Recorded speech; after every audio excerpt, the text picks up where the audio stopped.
No sabemos todo y no hay maneras de saberlo todo, pero sí se puede siempre saber más y concluir por cuenta propia cada vez más. Crear un criterio suficientemente fino como para que siempre haya matices y posibilidades interpretativas que sean enriquecedoras en lugar de empobrecedores. Lo que no nos está permitido a los historiadores es la deshonestidad intelectual, ¿no? Es decir, ocultar cierta información o ciertos documentos porque no conviene a nuestro discurso o a nuestra posición política. Eso sí que no corresponde.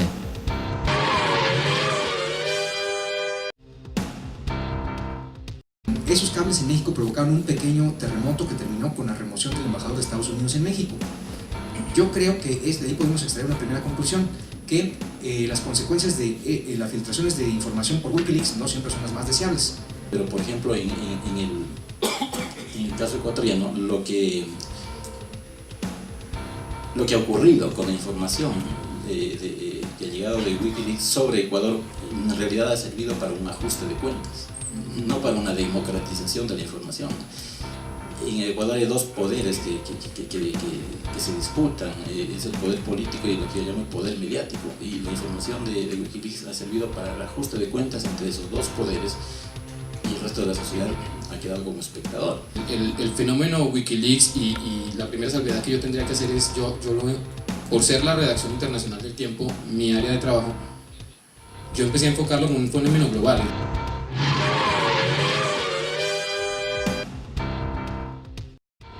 La situación de la libertad de expresión en Venezuela es muy complicada, es muy difícil de entender, porque es un país que en apariencia tiene una normalidad informativa. Por otro lado, hay muy pocos canales y muy pocos medios de comunicación de oposición real, y hay un número muy grande de canales de televisión y de medios que apoyan al gobierno y que desacreditan a cada uno de los periodistas de oposición.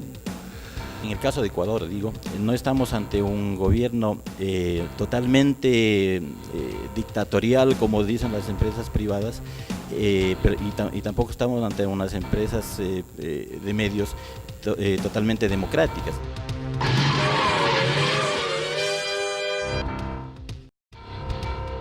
En América Latina funciona la máquina de mentir, y la máquina de mentir la usan los políticos, la usan todos estos tipos poderosos. Nosotros vamos a tratar de romper esa máquina de mentir y no solamente repetir lo que dijo el ministro de Obras Públicas o lo que dijo el sindicalista, sino ir a la documentación, ir a las fuentes, sumar a licitaciones públicas, a ver por cuántos kilómetros realmente se hicieron carreteras en Colombia. Digamos, ese es el trabajo, ese es el esfuerzo que tiene que hacer el periodista, tiene que dudar sobre todo. En el caso, por ejemplo, de México, Estados Unidos, por poner un ejemplo, que ya el embajador de México se tuvo que ir. El fondo es que las relaciones México-Estados Unidos, gobierno a gobierno, son bastante buenas, bastante sólidas, son bastante buenas. La forma, que es las conversaciones internas secretas entre la Embajada de México y Washington, bueno, son secretas, ya lo que ellos se digan entre ellos, que dicen pestes del gobierno de México, bueno, esa es la forma, pero es entre ellos, o sea, es decir, hasta qué punto es de interés nacional saber qué es lo que verdaderamente ellos piensan, mientras que lo importante es lo que actúan. Lo que actúan es al público, ellos dicen que todo está muy bien, etcétera. Yo creo que ese es el asunto de fondo, que las relaciones son buenas.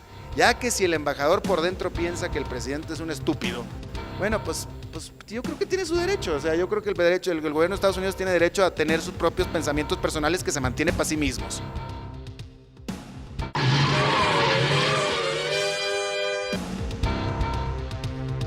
Pero los medios de comunicación también, ya en este momento todos están mandando, a través de Twitter, están mandando información permanentemente. Yo creo que ahí es donde va a haber una transformación o ya está habiendo una transformación grande del periodismo, porque además también es el periodismo de 140 caracteres, es la noticia en diminuto, pues en muy pocas palabras. Es marcar una tendencia, fueron influyentes en ciertos aspectos, pero tampoco son unos puntos de quiebre en el periodismo. Digamos, hay mucho más periodismo después de los Wikileaks y obviamente esto simplemente es un capítulo.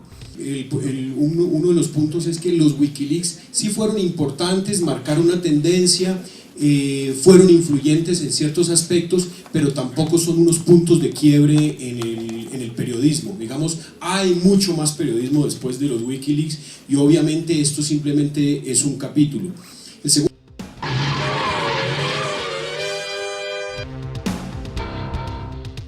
La información de inteligencia que sea reservada una vez es conocida por los ciudadanos, y esa información es de interés general porque hay violaciones de derechos humanos, porque hay irregularidades, porque hay delitos de por medio, cualquier ciudadano tiene derecho a publicarla y que la sociedad lo conozca. En este caso, hasta ahora el trámite, lo que ha establecido Marta, es que a los periodistas se les da una excepción y, digamos, están cobijados o amparados y no les aplicaría. La era de la información, digamos, el internet, y cómo toda, digamos, la explosión de medios a través de la red, en fin, y de formas de comunicación, de redes sociales, ha hecho que la circulación de información, otrora secreta, otrora reservada, pues sea cada vez más difícil. Y creo que lo que queda planteado es que los medios y los periodistas pues están hasta un reto aún mayor, porque las filtraciones, ya no solo en Colombia, en el mundo entero, se han convertido en una fuente muy importante de información, pero no anulan el trabajo del periodista ni anulan el trabajo periodístico.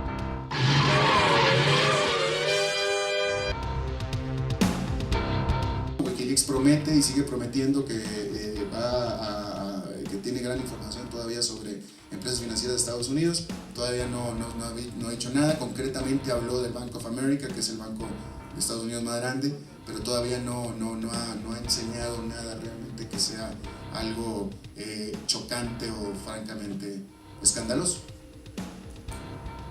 Alberto, pero no puede ocurrir el fenómeno de que solamente con esta amenaza, conociendo la sensibilidad de la economía, haya de todas maneras alguna reacción en el sector económico frente a lo que se avecina por Wikileaks.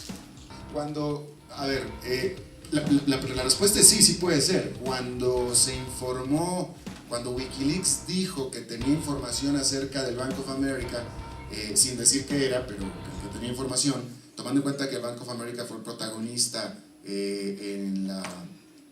cuando la crisis de Estados Unidos, la crisis crediticia de hace un par de años, el Bank of America absorbió a otras instituciones en problemas, etc.